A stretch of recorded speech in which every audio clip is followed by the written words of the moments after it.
মুসা আলাইহিস সালাম যখন মালাকুল মউত যখন মুসা আলাইহিস সালামের কাছে আসলেন, আজরাইল মালাকুল মউত বলতে হবে, তখন মুসা আলাইহিস সালামকে বললেন আচ্ছা, ও প্রথমে এসেছিলেন তখন বলছিলেন কেন, বলে আপনার জান কবজের জন্য, মানে এক থাপ্পড় দিয়েছে।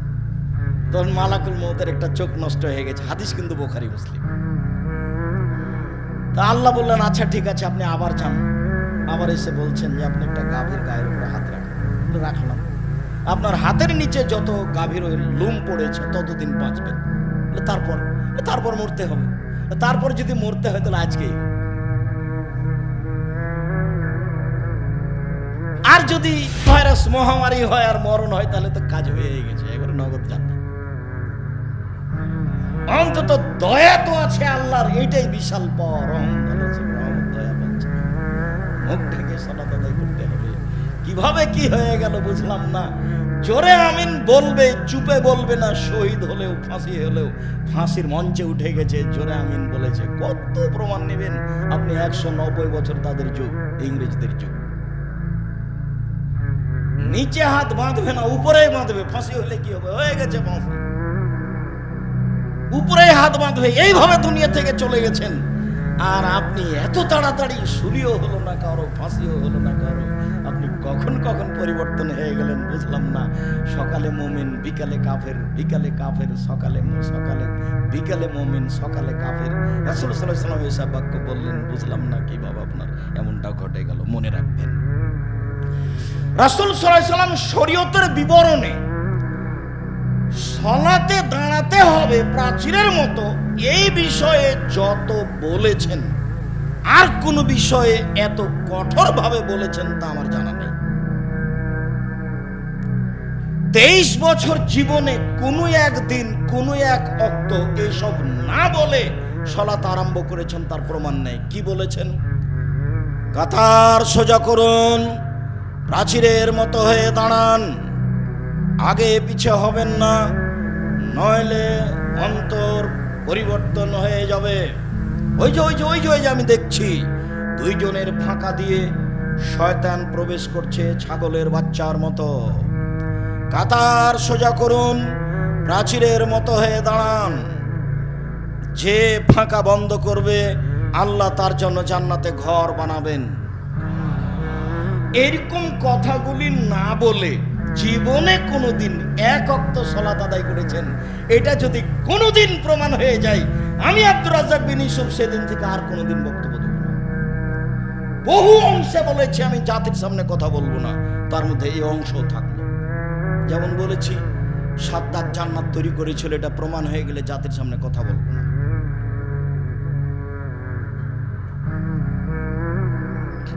যেমন বলেছি কোরআন মাজিদ না হয়ে কোরআন শরীফ হয়ে গেলে আমি জাতির সামনে আর কোনোদিন কথা বলবো না। বহু কথা এভাবে বলা আছে। যেমন বলেছি যে ডান দিকে ছেলের বাপ আর বাম দিকে ছেলের মা, মধ্যে ছেলে বসে আছে, 2 কানে ইয়ারফোন লাগা আছে, ইন্ডিয়ার গান চলছে। আমি এই বাপ মাকে যদি অশিক্ষিত প্রমাণ করতে না পারি আমি জাতির সামনে কথা বলবো না। বহু কথা আছে, আমি প্রমাণ করতে না পারলে বক্তব্য দিব না, এটাই চূড়ান্ত।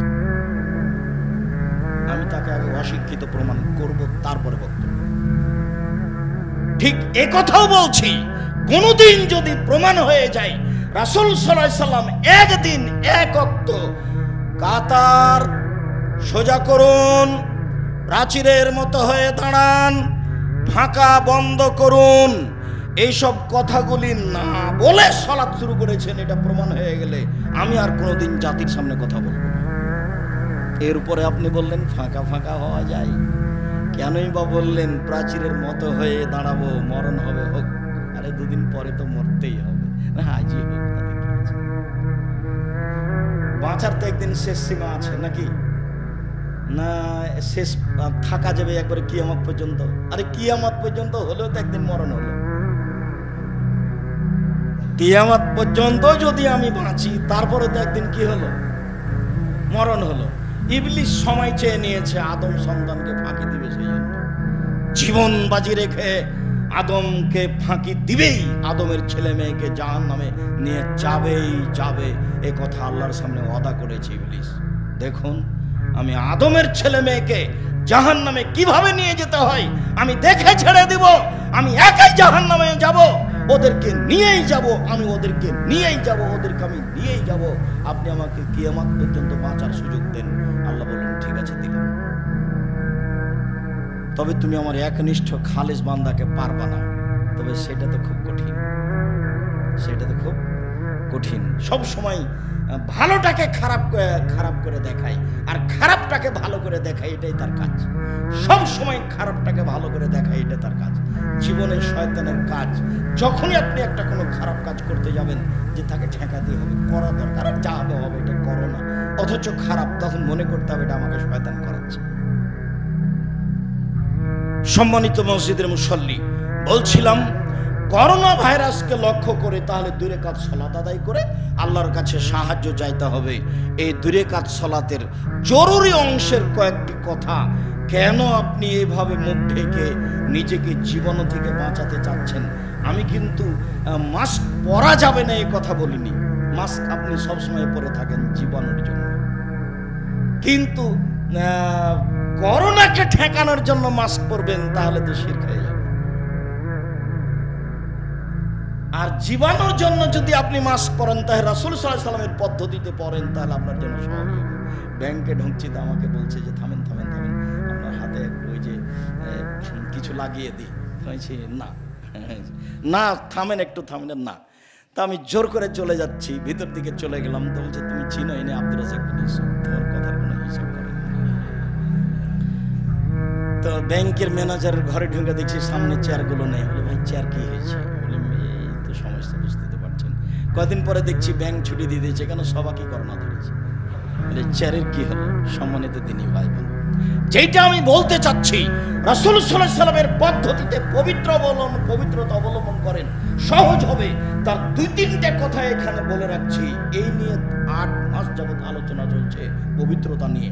তার একটি অংশ হচ্ছে পবিত্রতার, একটা অংশ হলো সালাত। এই সালাতের আলোচনায় বর্তমান আমরা রয়েছি রুকু ও সিজদার আলোচনায়। আজকের আলোচনা রুকুর আলোচনা, মর্মে এতটুক যে আপনি পবিত্রতা অর্জন করলেন। আপনি দেখেন তো, ঘুম থেকে উঠে হাতটি পানিতে ডুবাতে নিষেধ করলেন কেন? কঠোরভাবে নিষেধ করেছেন।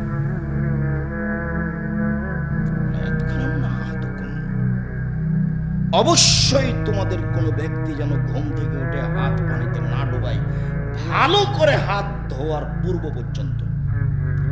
তাহলে তোমার জানা নাই হাতটা কোথায় গেছিল রাতে। হাতে জীবাণু লাগতে পাকে ভালো করে পরিষ্কার করো, রেডি করো, তারপরে তুমি পানিতে হাত ঢাকো, পানি অপবিত্র হয়ে। পবিত্রতা, পেশাব করার পরে আমি পানি খরচ করে যদি আমি হাতে দেখি কিছুই লেগে নাই, পায়খানা করার পরে পানি খরচ করার পরে যদি দেখি হাতে পায়খানা নেই, যদি নাকে নিয়ে আসি কোনো গন্ধ নেই, কিন্তু তিনি মাটি দিয়ে মাজতে বললেন কেন? তার মানে জীবাণুর ব্যাপার আছে। যতক্ষণ পর্যন্ত আপনি মাটি বা সাবান ব্যবহার না করছেন ততক্ষণ পর্যন্ত হাত থেকে জীবাণু যাবে না। মুহাম্মদ সাল্লাল্লাহু আলাইহি সাল্লাম যা বললেন। ফরজ গোসলের পরে লজ্জাস্থান ধৌত করার পরে আগে হাত মাটিতে মেজে মাজলেন কেন? তিনি মাজলেন কেন? মাজবেন কি হলো হাতে? একটা লোক মারা গেছে, তাকে গোসল দিলে আমাকে আবার গোসল করতে হবে। আমি কি করলাম? আমি তো একটা মানুষকে গোসল দিয়েছি, আমাকে কেন গোসল করতে হবে?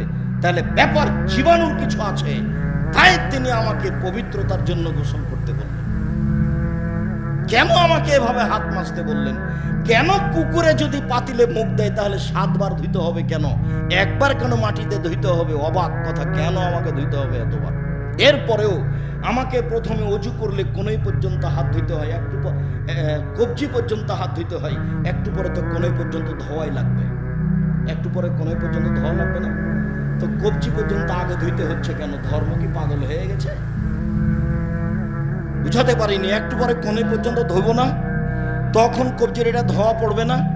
তা আগেই তিনি কবজিকে 3 বার ধুইতে বললেন কেন? কত সুন্দর করে মজবুত করে 3 বার করে ধুইতে বললেন কেন? শোনেন, হাতে পানি নিয়ে মুখে দিলে আগে হাতকে পবিত্র হতে হবে, রেডি হতে হবে। যদি হাত রেডি না হয় তাহলে এতে পানি নিয়ে মুখে দিতে পারবেন না, মনে হলে ক্ষতি হবে। আমি তো আপনাকে বুঝাতে পারলাম না। রাসূল সাল্লাল্লাহু আলাইহি সাল্লামের পবিত্রতা কি? তাই পবিত্রতার বিস্তারিত আলোচনা করার এক পর্যায়ে এসেছি যে পবিত্রতা অর্জন করে 2 রাকাত সালাত আদায় করি।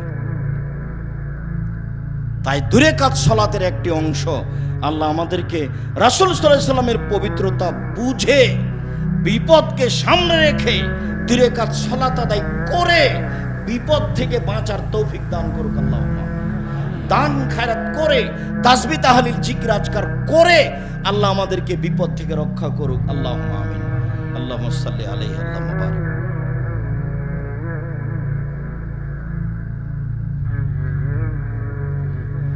আলহামদুলিল্লাহ ওয়াহদা ওয়াসসালাতু ওয়াসসালামু আলা মান লা নাবিয়্যা বাদা। মহান আল্লাহ বলেন, ইয়া আইয়ুহাল্লাযীনা আমানুস্তাঈনু বিস-সাবরি ওয়াস-সালাহ। পৃথিবীর মানুষ, তোমরা যারা ঈমানদার, আল্লাহকে বিশ্বাস করো, পরকালকে বিশ্বাস করো, ভাগ্যকে বিশ্বাস করো, তোমরা তারা আল্লাহর কাছে সাহায্য চাও 2 রাকাত সালাত আদায় করে ধৈর্যের মাধ্যমে। 2 রাকাত সালাত আদায় করতে হবে, ধৈর্যও লাগবে। 2 রাকাত সালাত আদায় করে সাহায্য চাইলাম, হলো না, তখন একদিক থেকে একদিকে চলে গেলাম, তা হবে না। সাহায্য চাইতে হবে সালাতের মাধ্যমে এবং ধৈর্যও লাগবে। আমি চাইলে হয়ে যাবে 1 ঘন্টার মধ্যে, নাও হতে পারে, হতেও পারে, কিন্তু আমার ধৈর্যের পরিচয় দিতে হবে। নইলে আমি 2-1 দিন করার পরে ছেড়ে দেব, অথচ 2-1 দিন করার পর ছেড়ে দিতে হবে, এটা বিধান নয়। দীর্ঘ আলোচনার এক পর্যায়ে রুকুর আলোচনা। আনাস রাদিয়াল্লাহু তাআলা আনহু বলেন, রাসূল সাল্লাল্লাহু আলাইহি সাল্লাম বলেছেন, as-সালাতু সালাসাতু আসলাসিন, সালাত 3 ভাগে বিভক্ত। ওয়াত-তুহুরু সালাসুন, ওযু হলো 3 ভাগের 1 ভাগ। রুকু সালাসুন, রুকু হলো 3 ভাগের 1 ভাগ। ওয়াস-সুজুদু সালাসুন, সিজদা হলো 3 ভাগের 1 ভাগ। সমান তাহবে হাক্কা, কেউ যদি এগুলি ঠিক ঠিক ঠিক ঠিক করে তাহলে কবিলাত সালাতুহু, তার সালাত কবুল হয়ে যাবে। কবিলা সারা আমলিহি, সব আমল কবুল হয়ে যাবে। ওয়াইন রুদ্দাত আলাইহি সালাতুহু, আর যদি এগুলো ঠিক ঠিক ঠিক ঠিক না করে তাহলে সালাত তার উপরে ফেরত দেওয়া হবে। রুদ্দা আলাইহি সারা আমলিহি, তার সব আমল ফেরত দেওয়া হবে, তার কোনো আমল গ্রহণ হবে না। মর্মে একাধিক দিন বলেছি যে ইবাদতের জগতে ভিন্ন ধরনের ইবাদত হলো সালাত, বিরল ব্যতিক্রম ইবাদত হলো সালাত। এক আশ্চর্য ইবাদত যে সব ইবাদত নির্ভর করে এরই উপরে। সালাত যদি থাকে তাহলে আমি ফকিরকে 10টা টাকা দিয়েছি, তারও নেকিও থাকবে। যদিও ইবাদতের জগতে সবচেয়ে শক্তিশালী, পাওয়ারফুল, ক্ষমতাধর ইবাদত দান, তবুও ও আরেকটার অধীনে থাকে। বলেন তো কি কার অধীনে থাকে? সালাতের অধীনে থাকে। যদি সালাত আছে তাহলে এটা আছে, আর যদি সালাত না থাকে তাহলে এটা গেছে। বিচারের মাঠে যতদিন পর্যন্ত বিচার না হবে ততদিন পর্যন্ত দান আপনার উপরে ছায়া করে থাকবে, কথা ঠিক, কিন্তু দান টিকবে না বিচারের মাঠে যদি সালাত না থাকে। তাহলে পৃথিবীতে ব্যতিক্রম ইবাদত হলো সালাত, যার প্রথম হলো পবিত্রতা, পবিত্রতা 19-20 হয়ে গেলে এটা গেছে। যার দ্বিতীয় হচ্ছে রুকু, রুকুই যদি 19-20 হয়ে যায় তাহলে এটা গেছে। তার তৃতীয় হচ্ছে সিজদা, সিজদাই যদি 19-20 হয়ে যায়, ঠিক না হয়, তাহলে সেটা গেছে। আনাস রাদিয়াল্লাহু তাআলা আনহু বলেন, রাসূল সাল্লাল্লাহু আলাইহি ওয়াসাল্লাম বলেছেন, আকিমুর রুকুয়া ওয়াস সুজুদা ফাওয়াল্লাহি লা আরাকুম মিন বা'দি। তোমরা সুন্দর করে ভালোভাবে রুকু সিজদা করো, আল্লাহর কসম আমি তোমাদেরকে পিছন দিক থেকে দেখতে পাই। রাসূলের তো সামনের দিকে চোখে, তো পিছন দিকে দেখবেন মানে এটা হলো মুআজিজা, এটা অলৌকিক ক্ষমতা। চোখ দিয়ে দেখেন না, এটার নাম ক্ষমতা। কাঠের চেয়ারে বসলেন সুলাইমান আলাইহিস সালাম, আর বললেন চেয়ার চলো ইরাক, চলে গেল। তো ওখানে তো তেল নাই, ইঞ্জিন নাই, চালক নাই, তার নাম মুআজিজা। মুসা আলাইহিস সালাম বললেন, আল্লাহ বললেন লাঠিটা ছেড়ে দাও, ছেড়ে দিলেন। মাঠে যা সাপ ছিল সব একবারই ধরে নিলেন। মাঠে কেন, সারা পৃথিবী যদি সাপে পূর্ণ হয়ে যেত, এরপরে লাঠি যদি একবারে ধরতে না পারতো, তাহলে আল্লাহর শক্তি দুর্বল প্রমাণ হয়। এটা মুআজিজা, অলৌকিক ক্ষমতা। চলো জাবের দাওয়াত দিয়েছে আমরা 1000 মানুষ, চলো জাবের বাড়িতে খাওয়ার খেয়ে আসি। তো জাবের এখন বউকে বলছে, হলো তুমি তো 3 জন মানুষের কথা বলেছিলে, আমি কিন্তু চুপে চুপে বলেছি, এখন আল্লাহ রাসূল বলছেন যে সবাই চলো। তো স্ত্রী বলছেন, সেই চিন্তা আপনি করছেন কেন? আপনি 3 জনকে দাওয়াত দিয়েছেন, আমরা 3 জনের প্রস্তুতি নিই, বাকি কি করবেন উনি তার ব্যাপার, অতজনে দুশ্চিন্তা ভোগ করেন না।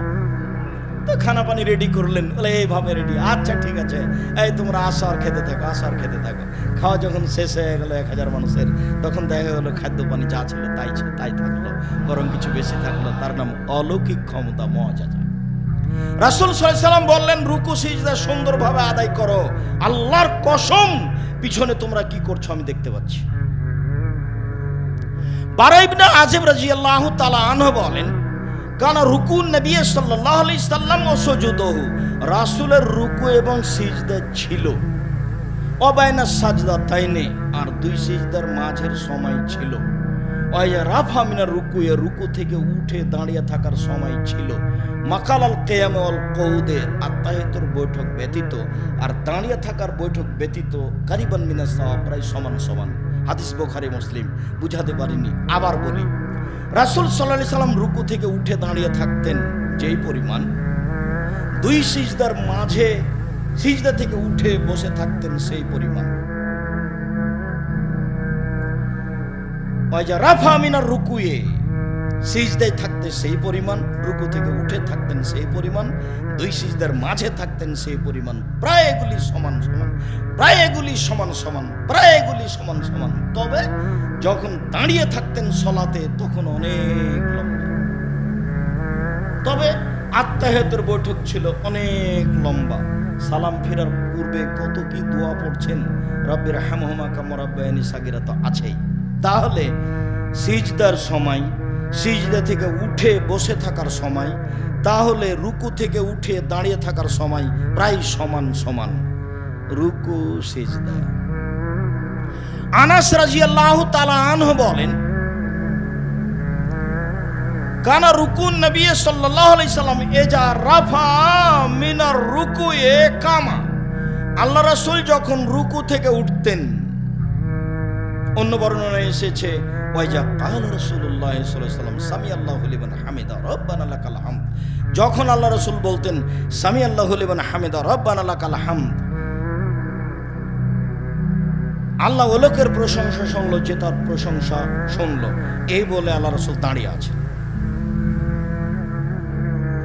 নাকুলো কাদ আওহামা, তখন আমরা ভাবতাম যে মনে হয় সন্দেহ হয়ে গেছে নাকি আল্লাহ রাসূলের, মনে হয় উনি আর এখন সিজদায় যাবেন না, উনি মনে হয় এখন দাঁড়িয়ে আছেন, কিরাত করছেন মনে হয়।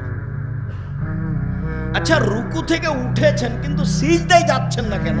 তাহলে কি উনি, আমরা সন্দেহ করতাম যে মনে হয় উনি এখন দাঁড়িয়ে কিরাত করা শুরু করে দিয়েছেন, উনি সিজদায় যাচ্ছেন না কেন?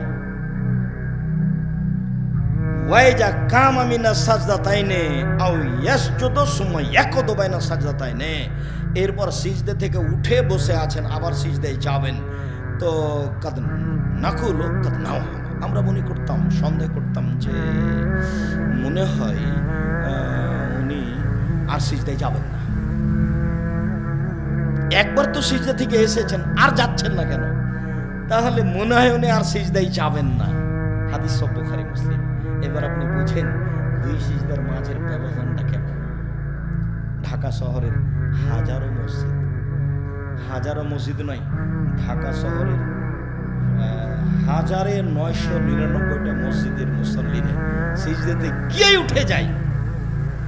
অনেকে ভালোভাবে যায় না, যেতে যেতে উঠে যায়।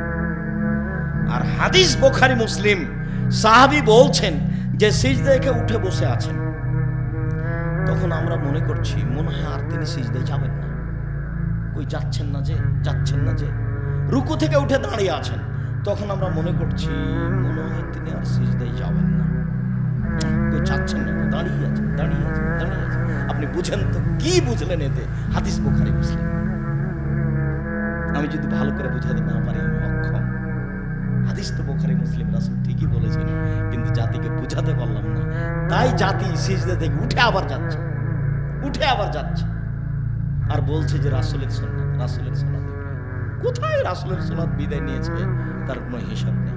প্রায় মুসল্লির সালাত রাসূলের পদ্ধতিতে হয় না, এটাই চূড়ান্ত। আয়েশা রাদিয়াল্লাহু তাআলা আনহা বলেন, কানান নবী সাল্লাল্লাহু আলাইহি সাল্লাম ইয়াকুলু ফি রুকুহি ওয়া সুজুদিহি, আল্লাহ রাসূল তার রুকু সিজদাতে বলতেন সুবহানাকা আল্লাহুম্মা রাব্বানা ওয়া বিহামদিকা আল্লাহুম্মা ইগফিরলি। আমি আল্লাহর প্রশংসা সহকারে তার পবিত্রতা বর্ণনা করছি, আল্লাহ তুমি ক্ষমা করো। আল্লাহ এক জায়গাতে বলেছেন ফাসাব্বিহ বিহামদি রাব্বিক ওয়াস্তাগফিরু, মুহাম্মদ আপনি আপনার প্রতিপালকের প্রশংসা সহকারে তাসবিহ পাঠ করুন আর তার কাছে ক্ষমা চান। এই আয়াতের তর্জমা হলো এইটা। ওই আয়াতের ভিত্তিতে তিনি রুকু সিজদায় এইটা বলতেন, সুবহানাকা আল্লাহুম্মা রাব্বানা ওয়া বিহামদিকা আল্লাহুম্মা গফিরলি, হে আল্লাহ তোমার প্রশংসা সহকারে পবিত্রতা বর্ণনা করছি, তুমি আমাকে ক্ষমা করো। আয়েশা রাদিয়াল্লাহু তাআলা আনহা বলেন রাসূল সাল্লাল্লাহু আলাইহি ওয়াসাল্লাম এটা রুকু এবং সিজদায় বেশি বেশি বলতেন। ইকসিরা ইয়াকুলা ফি রুকুহি সুজুদি, আয়েশা রাদিয়াল্লাহু তাআলা আনহা বলেন ইয়াকুলু রাসূলুল্লাহ সাল্লাল্লাহু আলাইহি ওয়াসাল্লাম ফি রুকুহি ওয়া সুজুদিহি, তিনি তার রুকু এবং সিজদায় বলতেন সুবহান পবিত্র তুমি, কুদ্দুসুন পবিত্রতা তোমার, সুবহুন কুদ্দুসুন রব্বুল মালায়েকা সকল ফেরেশতার প্রতিপালক তুমি, আর রূহ জিবরাইলের প্রতিপালক তুমি। রাসূল সাল্লাল্লাহু আলাইহি সাল্লাম রুকু এবং সিজদায় এই তাসবিহ পড়তেন বলে আয়েশা রাদিয়াল্লাহু তাআলা আনহা বলেন। আব্দুল্লাহ ইবনে আব্বাস রাদিয়াল্লাহু তাআলা আনহু বলেন রাসূল সাল্লাল্লাহু আলাইহি সাল্লাম বলেছেন, আলা পৃথিবীর মানুষ মনে রেখো, আলা পৃথিবীর মানুষ সাবধান, তোমরা মনে রেখো, মুহিতান আকরাল কোরআনা রাকিয়ান ওয়া সাজেদান, আমাকে রুকু এবং সিজদায় কোরআন মাজিদ পড়তে নিষেধ করা হয়েছে। মনে রেখো পৃথিবীবাসী, আমাকে রুকু এবং সিজদায় কোরআন মাজিদ পড়তে নিষেধ করা হয়েছে, মনে রেখো। ফামার রুকু ফাযিমু ফিহি, রুকুতে আল্লাহর মর্যাদা বর্ণনা করো, রুকুতে আল্লাহর মর্যাদা বর্ণনা করো, রুকুতে আল্লাহর মর্যাদা বর্ণনা করো।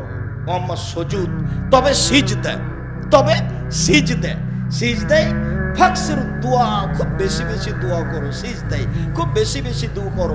কামিনুনা ইস্তাজাবা লাকুম, তোমার দোয়া কবুল করা হবে, তোমার দোয়া কবুল করা হবে। সিজদায় বেশি বেশি দোয়া করো, তোমার দোয়া কবুল করা হবে। তাহলে আপনি সিজদায় দোয়া করেন, তবে নিজের ভাষায়ও চলবে না, কোরআন মাজিদও চলবে না। কি বলতে পারি বলেন? আল্লাহুম্মা ইন্নাকা আফুউন তুহিব্বুল আফওয়া ফা'ফু আন্নি, আরো যত আছে। আবু হুরায়রা রাদিয়াল্লাহু তাআলা আনহু বলেন রাসূল সাল্লাল্লাহু আলাইহি সাল্লাম বলেছেন, মান রাফা মিনার রুকুয়ে ওয়া ক্বালা সামিআল্লাহু লিমান হামিদা, আল্লাহ ওই লোকের প্রশংসা শুনল, সে তার যে তার প্রশংসা করলো, আল্লাহুম্মা রাব্বানা লাকাল হামদ, এই কথা যদি বলে আল্লাহুম্মা রাব্বানা লাকাল হামদ, এই পর্যন্ত যদি বলে, ফাইন্নাহু ক্বাউলুহু ক্বাউলাল মালায়েকা গুফির লাহু মা তাকাদ্দামা মিন জামবিহি, তোমার এই কথা যদি ফেরেশতার কথার সাথে মিলে যায় তাহলে সব পাপ ক্ষমা। তোমার এই কথার সাথে ফেরেশতার কথা যদি মিলে যায় তাহলে সব পাপ ক্ষমা। তার মানে রুকু থেকে উঠে মানুষ যখন বলে সামিআল্লাহু লিমান হামিদা, তখন আল্লাহ সব ফেরেশতাগণ বলেন রাব্বানা ওয়া লাকাল হামদ, ফেরেশতাগণ বলেন আল্লাহুম্মা রাব্বানা লাকাল হামদ, ওয়া লাকাল পরে এটাই বলবেন আল্লাহুম্মা রাব্বানা লাকাল হামদ। এটা যদি আপনি বলেন, ফেরেশতাও তখন বলে, দুইটা যদি একসাথে হয়ে যায় আগের সব পাপ ক্ষমা। আব্দুল্লাহ ইবনে আউফ রাদিয়াল্লাহু তাআলা আনহু বলেন, কানা রাসূলুল্লাহ সাল্লাল্লাহু আলাইহি সাল্লাম ইজা রাফা আও ইজা জাহারাহু মিনার রুকুয়ে, যখন রুকু থেকে সোজা উঠতেন তখন তিনি বলতেন আল্লাহুম্মা রাব্বানা লাকাল হামদ, হে আল্লাহ, হে আমাদের প্রতিপালক, প্রশংসা তোমার, মিলাস সামাওয়াতে আকাশ পরিমাণ প্রশংসা, ও মিলাল আরদ জমিন পরিমাণ প্রশংসা, মিলামা শাইতা মিন শাইইন বাদ, এরপরে তুমি যত চাও তত তোমার প্রশংসা। এরপরে রাসূল সাল্লাল্লাহু আলাইহি সাল্লাম অন্য এক বর্ণনায় বলেন, রুকু থেকে উঠে তিনি বলতেন আল্লাহুম্মা রাব্বানা লাকাল হামদ মিলাস সামাওয়াতি ওয়া মিলাল আরজ ওয়া মিলামা শাইতা মিন শাইইন বাদ, এরপরে বলতেন আহলাস সানাই ওয়াল মাজদে, তুমি তো মর্যাদা ও সম্মানের প্রশংসার হকদার, ও আহাক্কু মা কালাল আব্দ, বান্দা যা বলেছে সেটার তুমি হকদার, বান্দা যা বলেছে সেটার তুমি হকদার, বান্দা যা বলেছে সেটার তুমি অধিকার রাখো। অকুল্লুনা লাকা আব্দুন, আমরা সবাই তো তোমার দাস, আমরাই তো বললাম আল্লাহুম্মা রাব্বানা লাকাল হামদ মিলা সামাওয়াতে ওয়া মিলাল আরদ ওয়া মিলা মা শি'তা মিন শাইইন বাদু। আকাশ পরিমাণ তোমার প্রশংসা, জমিন পরিমাণ তোমার প্রশংসা, যত প্রশংসা চাও সব তোমার। তো আমরা তো তোমার বান্দা, বান্দা যা বলেছে সেটা ঠিক ঠিক বলেছে, বান্দা যা বলেছে সেটা ঠিক ঠিক বলেছে, বান্দা যা বলেছে সেটা ঠিক ঠিক বলেছে। আমরা তো সবাই তোমার বান্দা। আল্লাহুম্মা লামান ইলামা আতাইতা, শোনো শোনো শোনো আল্লাহ, তুমি যা দাও তাকে ঠেকাতে পারে না। বলা মুতেলে মামানাতা, তুমি যা দাও না কেউ দিতে পারে না, তুমি যা দাও কেউ ঠেকাতে পারে না, তুমি যা দাও না কেউ দিতে পারে না। মাংজাল্লাজি এসপাইন্দাহু, কে আছে এমন যার অর্থ সম্পদ তোমার সামনে কাজে আসতে পারে? কারো অর্থ সম্পদ তোমার সামনে কাজে আসবে না। সম্মানিত মসজিদের মুসল্লি, দিনী ভাই বোন, আমরা আপাতত আজকের জুমার খুতবার শেষের অংশে চলে এসে আরেকটি হাদিস পড়ছি, বাকি অংশ পরে হবে। আজকে আমরা মাগরিবের পরে আলোচনায় থাকবো, তখন বাকি অংশ আপনাদের সামনে আরো বিস্তারিত আলোচনা করব ইনশাআল্লাহুল আজিজ। মর্মে ওই হাদিসটি যে রাসূল সাল্লাল্লাহু আলাইহি সাল্লাম রুকু থেকে উঠে বললেন, রব্বানা ওয়া লাকাল হামদ, আল্লাহুম্মা রব্বানা ওয়া লাকাল হামদ। একটা লোক বলে ফেললো যে রব্বানা ওয়া লাকাল হামদ হামদান কাসিরান তাইয়িবান মুবারাকান ফি, হে আমাদের প্রতিপালক প্রশংসা তোমার, হামদান কাসিরান খুব তার প্রশংসা, মুবারাকান ফি মঙ্গলময় তুমি, এই পর্যন্ত বলে ফেলেছে। তখন আল্লাহ রাসূল সালাম ফিরার পরে বলছে, মানিল মুতাকাল্লিম, কে দোয়া পড়লো? রুকু থেকে উঠে কে দোয়া পড়লো? কালানা, আমি পড়েছি আল্লাহ রাসূল। আরে শোনো শোনো শোনো, ইনি রানী বিজাতা সালাসিনা মালাকান ইয়াবতাদিরুনা, 30 জনের বেশি ফেরেশতা, 39 জন মতো, 35 জন মতো, 37 জন মতো, 30 জনের বেশি ফেরেশতা তোমার এই বাক্যের নেকিটাকে লিখার জন্য তাড়াহুড়া করছে। মানাও বলো, কে আগে লিখতে পারে, কে আগে লিখতে পারে, কে আগে লিখতে পারে? হাদিস বুখারী মুসলিম। সম্মানিত মসজিদের মুসল্লি, তবে রাসূল সাল্লাল্লাহু আলাইহি সাল্লামের পরে কোন সাহাবী এই দোয়া জোরে পড়েছেন তা প্রমাণ হয় না। ওই সময় ওই সাহাবী ছাড়া আর কেউ জোরে পড়েছিলেন সেটাও প্রমাণ হয় না। আর সলাতের দাবি হচ্ছে আমিন ব্যতীত সব অংশই চুপে চুপে হতে হবে। মর্মে এই পর্যন্ত দোয়া খুব সুন্দর, তবে চুপে বলতে হবে, এটাই উত্তম। কেউ যদি জোরে বলে তাহলে সলাত হবে না, এ কথা আমরা বলতে পারি না। তবে একাধিক হাদিসের ভিত্তিতে এ কথা বলা যায় যে চুপে বলতে হবে, এটাই উত্তম। সম্মানিত মসজিদের মুসল্লি, দিনী ভাই বোন, আমরা আজকের আলোচনার গুরুত্বপূর্ণ আলোচনাগুলি আপনাদের সামনে আবারও পেশ করে জুমার খুতবার শেষে চলে আসছি। সেটা হচ্ছে এই যে জরুরি কথা। করোনা ভাইরাসকে লক্ষ্য করে আমাদের সমাজে যা ছড়িয়েছে তা ঠিক নয়। জরুরি কথা, করোনা ভাইরাস বিপদ হলে দান খায়রাতের মাধ্যমে, সালাতের মাধ্যমে আল্লাহর কাছে সাহায্য চাইতে হবে। জরুরি কথা, রাসূল সাল্লাল্লাহু আলাইহি সাল্লামের পদ্ধতিতে সালাত আদায় করতে হবে। জরুরি কথা, রুকু সিজদা ঠিক মতো না হলে সালাত হবে না। মর্মে বাকি আলোচনা পরে হবে। জরুরি কথা, বহুদিন থেকে আপনাদের সামনে এই কথা নাই, সেটা হলো এই, আমার মনে বড় সাধ, এদের মাটিতে আমি অন্যতম প্রতিষ্ঠান গর্বই করব ইনশাআল্লাহ। সেটাই জামিয়া সালাফের ডাঙ্গিপাড়া পাওয়া রাজশাহী জামিয়া সালাফের